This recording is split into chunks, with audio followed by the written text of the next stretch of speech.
Amen. We're going to go straight home. And he would stop us because we had this outline, and we only usually got to the second point before he stopped us. And he would say, hey, stop right there.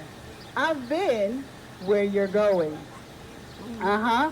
And we were relentless, so we didn't stop there. So even if we tried to still convince him that we had an idea and we were still going to be able to come to church, he knew that he would see us tired. He had a vision of us tired in church because it happened before and it didn't work our way. So he would let us know, yes, I've been where you're going, and also I've forgotten more than you know. Amen. And it's kind of like the pilot that makes the announcement during the rough flight. The pilot says he has a responsibility to guide the people and to inform the people on the plane. So he says, it's turbulence. In other words, it's just turbulence. Well, what is turbulence? Turbulence is simply just commotion and disorder. And the pilot doesn't want to promote fear because just like in our lives, there are levels to turbulence. He will start off with, hey, there's going to be turbulence. If he needs to come back and make another announcement, he'll do so. But at first, he wants to keep everybody calm just in case it's a little shaky. And there's a few different types of turbulence, and there's levels to it. But there's something called clear air turbulence, and that's when you're about 15,000 feet. And all it is, I'm telling you, all it is when the cold air meets the warm air. So that is anything that could just cause a shift. That's when work and finances aren't congruent.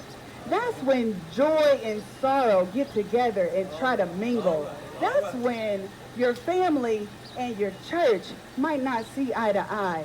That's when a lot of things can happen right at that place where cold and warm mix. And that air comes together and creates clear air turbulence. There's also something called occasional turbulence. And that is just the place where God is going to remind you what turbulence actually is. You can go ahead and start the car if you want. We're going home. It's characterized by pressure and velocity. See, pressure sounds like something you don't want to face. How many know that pressure bursts pipes, but it also makes diamonds? Hallelujah. All right. Hallelujah. There's also velocity in this equation, and that is speed and motion in any realm.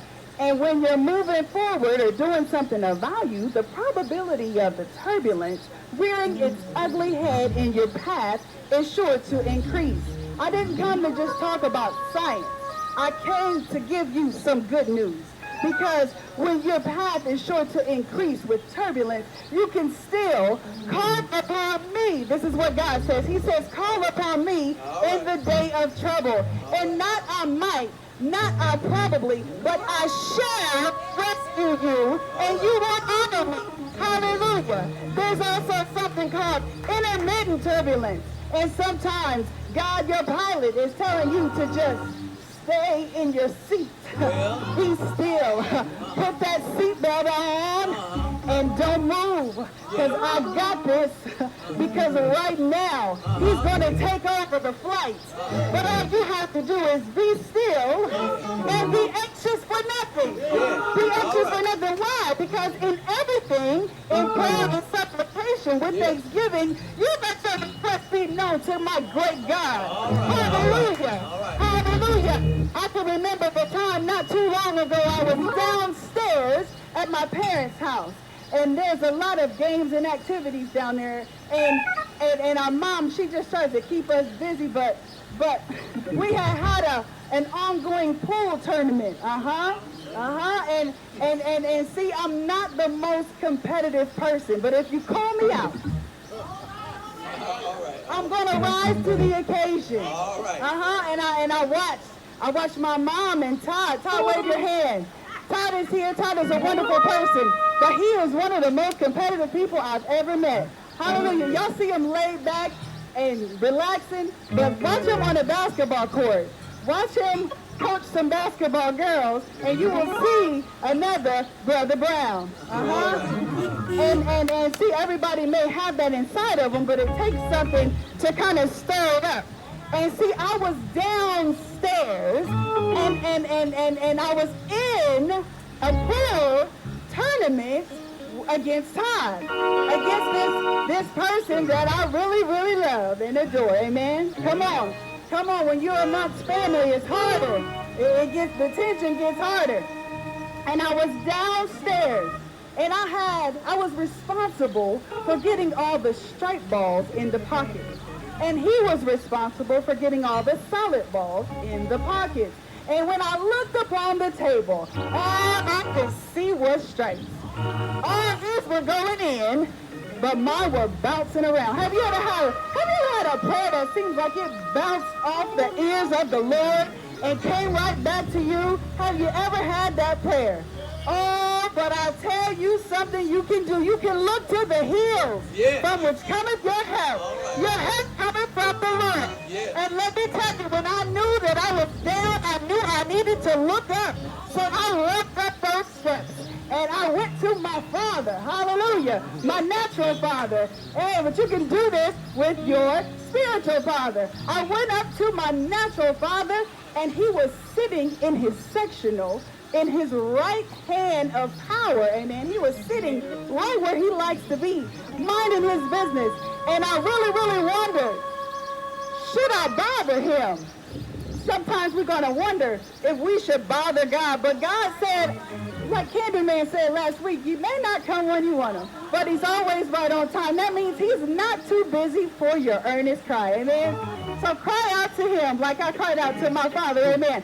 So I went to him and I said, Daddy, I know you showed me this game, and I know you showed me what to do. But right now, I'm in trouble, Lord. I got a lot of straps on the table. All right. Oh, Lord. He didn't look around. This is the best part. He didn't look around. He didn't ask anybody. He didn't go to the council of help and say, should I help her? He raised up out of his seat, and he came down from his power to come and see about his child. And this is the thing, too. He and Todd have a very special relationship, and it is beautiful how two men and spiritual men can bond and have fun and enjoy Jesus. Oh, but when it comes to God and his children, when the father needs to see about his child, he has to make a decision. Hallelujah. Hallelujah. He said, Todd, I love you, but my daughter is in help. He needs my help. And then, so he came down, and it looked like the pool stick began, as I passed it off to him, it looked like the pool stick turned into the rod of Moses, the staff, and all the balls that he began to knock in on my behalf. Tell somebody, it's on your behalf. It's on your behalf. All the balls that he began to knock in just went in on the first time. See, mine were bouncing around and not being answered and not falling in, but it looked like when he had the pool stick, butter was on the ball. And he didn't complain, hallelujah, about helping. He didn't complain about coming to see about little old me. So then he ran the table, as they say out in the world. I don't know, I heard. But he ran the table, amen? And we were all amazed. Me, Todd, and except for the shark, amen? The pool shark here. He was not surprised because all he did, he just looked around. And after he caught me up to the game, he told us, see, there's nothing to it.